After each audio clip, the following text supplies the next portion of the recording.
The camp of Israel shimmered beneath the desert sun. A sea of tents spread across the rugged plains of Moab. From a distance, it looked like a nation in order, tribes neatly arranged, banners flying, families going about the daily rhythms. Yet beneath the appearance of normalcy, a silent sickness had begun to spread. Not a sickness of the body, not yet, but a sickness of the heart. The people had grown restless. They had wandered through wilderness for decades, watching their fathers fall in the desert for disobedience. They had endured hunger, thirst, serpents, and battles. But now, camped on the threshold of the promised land, something far more dangerous than hunger or swords threatened them. The Moabites and Midianites, fearful of Israel's strength, had devised a subtle weapon. When Balaam the prophet for hire had failed to curse Israel at King Balak's request, another strategy was born, a strategy of seduction. The Moabite women came smiling. They came with feasts, with music, with soft words and glances that melted the resolve of Israelite men. Come, they beckoned, share our bread, taste our wine, join our feast. At first, it was harmless, or so it seemed. Food shared, laughter exchanged, friendships formed. But the feasts of Moab were not mere banquets. They were rituals dedicated to Baal of Peor, the god of fertility and destruction. And as Israelite men reclined at pagan tables, they found themselves bowing their heads, not only to take the cup of wine, but to honor Baal. One by one, men who had once lifted their voices to Yahweh in the wilderness now bowed before carved idols, joining in the immoral rituals of Moab. And then, the judgment began. The wrath of God broke out in the camp like a sudden storm. A plague spread swiftly, and thousands fell in the dust. Groans filled the night. Fear stalked the camp by day. Every tribe knew. This was no ordinary sickness. This was divine judgment. The leaders of Israel tore their clothes. Moses, aged and heavy with the burden of leadership, fell to his face in grief.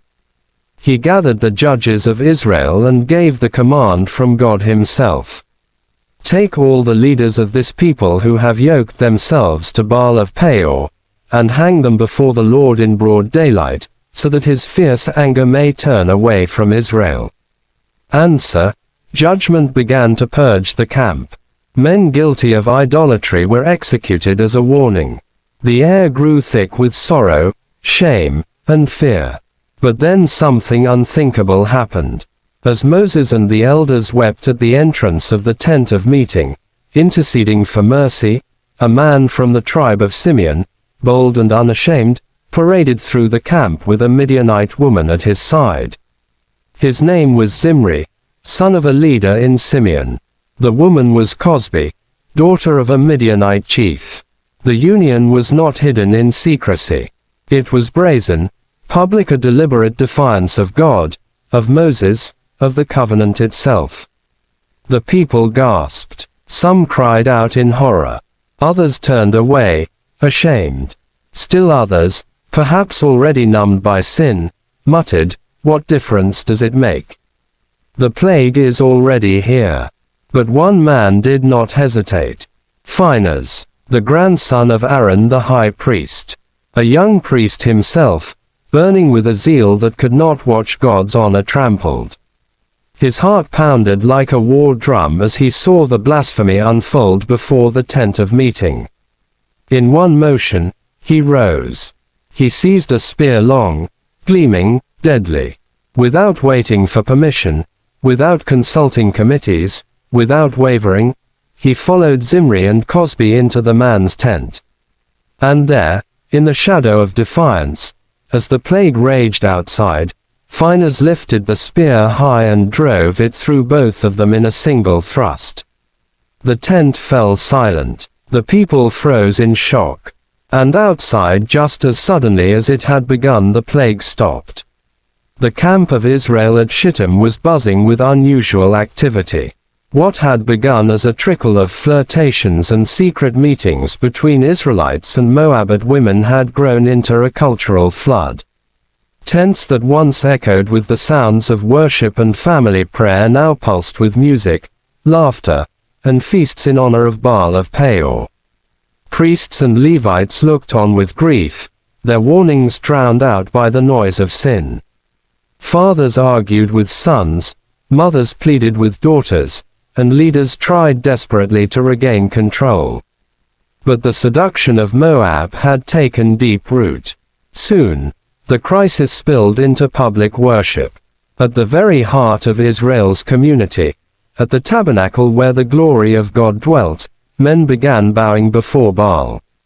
They kissed idols, raised cups of wine, and offered sacrifices not to Yahweh but to false gods. The covenant was being trampled underfoot.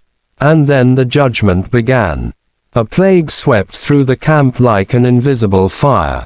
Men and women who had joined themselves to Baal of Peor began to fall ill, fevers, sudden weakness, and death striking swiftly. Families wept in shock. Fear spread like wildfire. Moses, aged yet unbroken, gathered the leaders. His face burned with anguish as he cried out, "This is the Lord's anger against our sin. We have betrayed him, and now his judgment has come upon us. Remove the leaders who have yoked themselves to Baal. Put them to death before the sun sets, so that the Lord's anger may turn away from Israel." The assembly trembled. The gravity of the command weighed heavy. To execute judgment was no small thing, yet it was clear, drastic sin demanded drastic cleansing. All across the camp, leaders of idolatry were struck down. Elders wept as they carried out Moses' orders. The ground of Shittim was stained with sorrow, but the plague did not stop. As the people wept and mourned before the tabernacle, begging God for mercy, an act of shocking arrogance took place. From among the tribes of Simeon came Zimri, a man of high standing. Boldly, he took a Midianite woman by the hand, a princess named Cosbi, daughter of Zeal. She was beautiful, her garments rich with embroidery, her presence radiating pride. And before the eyes of all Israel, before Moses, before the priests, and before the very door of the tabernacle, Zimri led her into his tent. Gasps filled the assembly. Mothers covered their children's eyes. Elders tore their robes in grief. This was no hidden sin, this was open rebellion, a direct insult to God at the very place where his glory dwelt. Moses fell to his knees, his hands trembling. The people groaned in horror. But no one moved. No one except Phinehas. Phinehas, the grandson of Aaron the high priest, was young compared to the elders. Yet his heart burned with an uncommon fire for God's holiness. He saw Zimri's defiance not merely as sin but as blasphemy and open mockery of Yahweh. His hands gripped his spear, his knuckles white with resolve. Without hesitation, he rose from among the congregation.